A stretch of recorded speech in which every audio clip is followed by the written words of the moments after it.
Hello friends, welcome to my channel. तो कैसे हैं आप लोग दोस्तों। आज जो है वो बीएड सेकेंड ईयर के पेपर सेकंड का एग्ज़ाम था। कैसा गया आप लोगों का एग्ज़ाम, कितना आपने किया और क्लास से कितनी हेल्प मिल पाई, ये चीज़ें आप ज़रूर बताइएगा तो मुझे भी खुशी होगी। और आज हम बीएड सेकेंड ईयर के पेपर थर्ड की क्लास करेंगे, जिसमें एक टॉपिक जो है वो हमारा रह गया था इग्नू का, यानी कि इंदिरा गांधी राष्ट्रीय मुक्त विश्वविद्यालय। इस टॉपिक को हमने नहीं पढ़ा था, इसलिए ये टॉपिक एग्ज़ाम के लिए इम्पॉर्टेंट भी है और एग्ज़ाम में आ सकता है, कई बार पूछा भी गया है। तो इसे भी आज कवर कर लिया जाए, इसका रिवीजन कर लेंगे तो और भी आपको अच्छे से समझ आ जाएगा, क्योंकि कल आपका एग्ज़ाम है तो आपको ये चीज़ें आसानी से याद भी रहेंगी।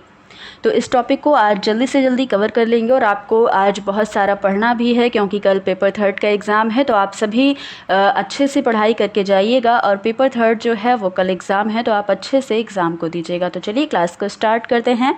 जानेंगे कि इंदिरा गांधी राष्ट्रीय मुक्त विश्वविद्यालय, जिसे हम इग्नू के नाम से जानते हैं, तो इग्नू है क्या, इसकी स्थापना कब हुई और किस उद्देश्य से इसकी स्थापना की गई थी, ये सारी चीज़ें देखेंगे। देखिए, सबसे पहले ये जानिएगा कि ये क्या है, इग्नू जो है ये किस लिए इसकी स्थापना हुई है। तो इग्नू जो है ये एक प्रकार की शैक्षिक संस्था है, मतलब इसमें शिक्षा दी जाती है, ऐसे लोगों को शिक्षा दी जाती है या ऐसे लोगों को शिक्षित करता है या विश्वविद्यालय जो किसी वजह से पढ़ाई से विमुख हो चुके हैं, मतलब पढ़ाई से उनका नाता टूट गया है, चाहे कोई भी वजह रही हो, कोई परेशानी रही हो, तो उन्होंने क्या किया, पढ़ाई छोड़ दी। तो ऐसे लोगों के लिए अवसर उपलब्ध करवाती है कि फिर से वे अपनी पढ़ाई को स्टार्ट कर सकें, उनको यह अवसर मिल सके, चाहे वह उनके आर्थिक समस्याओं के बारे में रहा हो कि आर्थिक समस्या की उस वजह से उन्होंने पढ़ाई ना कर पाई हो, या फिर कोई और रीज़न रहा हो। तो ऐसे जो भी विद्यार्थी हैं जिन्होंने पढ़ाई छोड़ दी और फिर से पढ़ाई करना चाहते हैं, तो उनके लिए अवसर उपलब्ध कराता है शिक्षा के कौन, इग्नू। तो इसलिए इसकी स्थापना हुई है और वह समाज के साथ समायोजन करने और समाज के कार्यों में सहयोग भी प्रदान कर सके। तो जो विद्यार्थी अब पढ़ना चाह रहे हैं और समाज के साथ एडजस्ट करना चाह रहे हैं, तो उनको यह विश्वविद्यालय जो है ये अवसर प्रदान करता है, इसीलिए इसकी स्थापना हुई है। तो ये तो इसका एक बहुत ही कॉमन सी बात है, ये चीज़ें आपको ज़रूर जाननी चाहिए। अब देखेंगे राष्ट्रीय इंदिरा गांधी राष्ट्रीय मुक्त विश्वविद्यालय जो है इसकी स्थापना कब हुई। तो सबसे पहले ये जानिएगा कि सन 1985 में जो तत्कालीन प्रधानमंत्री थे राजीव गांधी जी, उनके निर्देश पर केंद्रीय शिक्षा मंत्रालय के द्वारा शिक्षाविदों की एक समिति का गठन किया गया और उसी के बाद राष्ट्रीय खुला विश्वविद्यालय या मुक्त विश्वविद्यालय की स्थापना कर दी गई। कब हुई, भारत सरकार के द्वारा 1985 में इसकी स्थापना हुई। भारत में जो व्याप्त शैक्षिक समस्याएं थी उनको देखते हुए इंदिरा गांधी मुक्त विश्वविद्यालय का निर्माण किया गया कि जो भी समस्याएं हैं, लोगों को शिक्षा नहीं प्राप्त हो रही है, तो इन सभी समस्याओं को देखकर इसकी स्थापना की गई, इसका निर्माण किया गया। इसका मुख्यालय कहाँ है, हेडक्वार्टर कहाँ है, तो दिल्ली केंद्र शासित प्रदेश जो है यहाँ पर इसका हेडक्वार्टर स्थापित किया गया।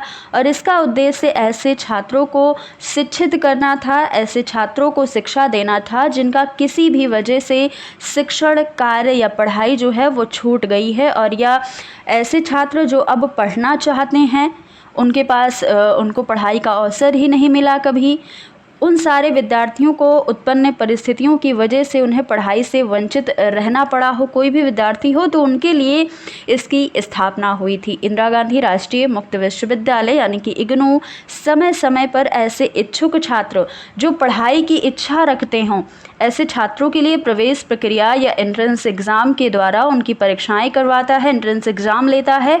और इन प्रक्रियाओं को वह अपनी वेबसाइट, देखिए वेबसाइट भी दी गई है www.igno.ac.in, इस वेबसाइट के माध्यम से छात्रों तक पहुंचाता है प्रक्रिया को, जिससे बच्चे जो हैं वो प्रवेश प्रक्रिया में भाग ले सके, जिसके द्वारा उद्देश्य की प्राप्ति की जा सके कि जिस उद्देश्य से इस विश्वविद्यालय को खोला गया है उस उद्देश्य की क्या हो, प्राप्ति हो सके।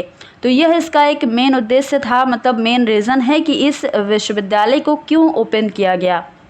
आगे देखिएगा इसके उद्देश्य क्या है, मुख्य उद्देश्य के बारे में बात कर लेते हैं। तो पढ़ाई से वंचित रह रहे छात्रों एवं युवाओं को शिक्षा प्रदान करना इसका उद्देश्य है। दूरस्थ शिक्षा की व्यवस्था करना मतलब जो दूर दराज के बच्चे हैं, जो मतलब दूर रहने की वजह से पढ़ाई नहीं कर पाते, उनके आसपास कोई विश्वविद्यालय नहीं है, इस वजह से नहीं पढ़ाई कर पाते, तो उनके लिए शिक्षा की व्यवस्था करना। शिक्षा प्रदान करने के लिए घर तक पत्राचार भेजने की भी व्यवस्था करना, घर तक उनके कॉपी किताब सारी चीज़ें व्यवस्थित पहुंचाने के लिए भी इसका उद्देश्य है, जिससे बच्चे शिक्षा प्राप्त कर सके। आवश्यकता अनुसार खुले विश्वविद्यालय की स्थापना करना, जितनी आवश्यकता है उस हिसाब से कई सारे कॉलेज खोलना राष्ट्रीय मुक्त विश्वविद्यालय की। छात्रों को व्यावसायिक शिक्षा प्रदान कर जीविकोपार्जन हेतु भी तैयार करना, कि बच्चे जो हैं वो आगे के जीवन को जीने के लिए उनके व्यावसायिक शिक्षा पर भी ध्यान दिया गया है, कि उनके व्यावसायिक शिक्षा को अगर ध्यान दिया जाएगा तो वे आगे अपने जीवन को बेहतर बना सकेंगे, अपना जीवन यापन अच्छा कर सकेंगे, तो इस पर भी ध्यान दिया गया। राष्ट्र को शिक्षित करना, देखिए यहाँ पर राष्ट्र होगा, राष्ट्र को शिक्षित करना और भविष्य की प्रगति में योगदान देना इसका उद्देश्य था, और छात्रों के लिए उच्च शिक्षा की व्यवस्था करना। तो ये सारे कुछ मुख्य उद्देश्य थे इग्नू के, जो आपको याद रखना है। आगे देखिएगा, इग्नू का उद्देश्य सामान्यतः छात्रों के लिए दूरस्थ शिक्षा की व्यवस्था करनी थी। इसके माध्यम से इग्नू दूर बैठे छात्रों को घर घर तक पत्राचार और डिजिटल माध्यम से, जैसे आप ऑनलाइन पढ़ाई कर रहे हैं, मैं यहाँ हूँ आप पता नहीं कहाँ हो, तो इस प्रकार से डिजिटल माध्यम से दूरदर्शन के द्वारा इन सभी से शिक्षा प्रदान करने की व्यवस्था करता है, कि बच्चे चाहे भी जितने दूर हों उन तक हम पत्राचार पहुँचा सके, बुक कॉपी पहुँचा सके, और हो सके तो डिजिटल माध्यम से भी, ऑनलाइन के माध्यम से भी बच्चों को शिक्षित कर सकें। तो ये भी इसका उद्देश्य है। इंदिरा गांधी राष्ट्रीय मुक्त विश्वविद्यालय के माध्यम से दूर दूर तक शिक्षा पहुंचाने की व्यवस्था की जाती है।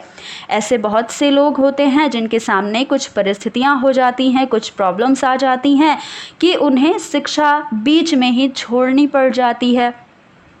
आर्थिक समस्या भी हो सकती है, सामाजिक समस्या भी हो सकती है, या पारिवारिक समस्या की वजह से उन्हें अपनी शिक्षा बीच में छोड़ना पड़ता है। तो ऐसे छात्र जब समय बीत जाने के बाद उन्हें फिर से यानी कि दोबारा शिक्षा ग्रहण करने का मन होता है, वो सोचते हैं इस बारे में कि काश मैं फिर से पढ़ पाऊँ, तो और क्या करें, वो उच्च शिक्षा को प्राप्त कर सके। तो ऐसे छात्रों को इग्नू क्या करता है, शिक्षित कर उन्हें व्यावसायिक कौशल प्रदान करने का कार्य करता है, उन्हें शिक्षित करने का कार्य करता है। तो ये सारे उद्देश्य होते हैं। आगे देखिएगा, इग्नू के प्रमुख कार्य कौन कौन से हैं। इग्नू जो है यानी कि इंदिरा गांधी राष्ट्रीय मुक्त विश्वविद्यालय ऑनलाइन माध्यम से शैक्षिक कार्यक्रमों की व्यवस्था करता है, और इग्नू साथ ही दूरस्थ शिक्षा में डिप्लोमा भी प्रदान करने का कार्य करता है। जो बच्चे बहुत दूर से हैं उनके लिए डिप्लोमा प्रदान करता है, डिप्लोमा कोर्स भी मतलब रखता है, और इग्नू अध्यापकों के प्रशिक्षण यानी कि ट्रेनिंग से रिलेटेड कार्यक्रम का भी आयोजन करवाता रहता है। इसके द्वारा समय समय पर सेमिनार भी करवाए जाते हैं, जिससे इग्नू के कार्यक्रमों का काफ़ी प्रचार प्रसार हो सके। इग्नू स्नातक यानी कि ग्रेजुएशन, उच्च शिक्षा, तकनीकी शिक्षा एवं छात्रों हेतु पाठ्यक्रम का निर्माण भी करता है। इग्नू शिक्षा का संचालन अपने विद्यालयों एवं ऑनलाइन जैसे रेडियो या दूरदर्शन आदि के माध्यम से करता है। इग्नू अपने 5 मिलियन छात्रों को शिक्षा प्रदान करने का कार्य करता है। कितने, तो 5 मिलियन छात्र हैं लगभग। इग्नू भारतीय जिलों में शिक्षा की आवश्यकताओं को देखते हुए खुले विश्वविद्यालय के निर्माण के लिए उचित सीमाएं तय करता है। कई जगहों पर इसके विश्वविद्यालय जो हैं वो खोले गए हैं। अब देखिएगा इसकी विशेषताएं क्या है। तो इग्नू का निर्माण क्षेत्रीय स्तर पर ना करके एक राष्ट्रीय स्तर पर किया गया है। इसका निर्माण इग्नू दूरस्थ शिक्षा के निर्माण में अपनी अहम भूमिका निभाता है, ये भी इसकी एक विशेषता है। और यह परीक्षाएं, पाठ्यक्रम, शिक्षण सहायक सामग्री का निर्माण भी करता है। उत्तीर्ण अभ्यर्थियों को प्रमाण पत्र प्रदान करने का कार्य करता है। जो बच्चे उत्तीर्ण हो जाते हैं उनको प्रमाण पत्र सर्टिफिकेट दिया जाता है, और यह अपने पाठ्यक्रम के अनुसार पुस्तकों का निर्माण कार्य भी करता है। इग्नू एक प्रकार की क्या है, शैक्षिक संस्था है। तो ये आप सभी जान चुके हैं कि ये शिक्षा के क्षेत्र में बहुत ही व्यापक प्रक्रिया है, बहुत ही व्यापक विश्वविद्यालय है, जिसमें हर एक छात्र जो शिक्षा से वंचित रह गए हैं उनको शिक्षा देने का कार्य किया जाता है। तो दोस्तों ये थी आज की हमारी क्लास, जिसमें हमने इग्नू को बहुत ही डिटेल में, बहुत ही कम समय में और ज़्यादा से ज़्यादा डिटेल में पढ़ा है। तो कम समय में अगर आपको ज़्यादा चीज़ें मिल जाती हैं तो वो बहुत ही फ़ायदेमंद भी होती हैं और हमारा टाइम भी बचाती हैं। तो ये चीज़ें थी। आपको अगर ये क्लास पसंद आई हो तो आप इसे लाइक शेयर करिएगा और चैनल को सब्सक्राइब ना किया हो तो कर लीजिएगा। और अगर कोई भी डाउट होगा तो आप डाउट को ज़रूर पूछेगा, क्योंकि अब कल ही आपका एग्ज़ाम है। कोई भी डाउट मन में रहना नहीं चाहिए। और ये भी बताइएगा कल एग्ज़ाम दे करके कि आपका एक्सपीरियंस कैसा रहा और आपके पेपर्स कैसे गए, आपने कितने प्रश्न सॉल्व किए हैं, कितने बचाए हैं, या फिर कैसे आपने सारी चीज़ों को मैनेज किया। तो ये सारी चीज़ें आप ज़रूर बताइएगा। तो दोस्तों फिर मिलते हैं फिर अगली क्लास में। तब तक के लिए धन्यवाद और कल एग्ज़ाम के लिए आप सभी को ऑल द बेस्ट।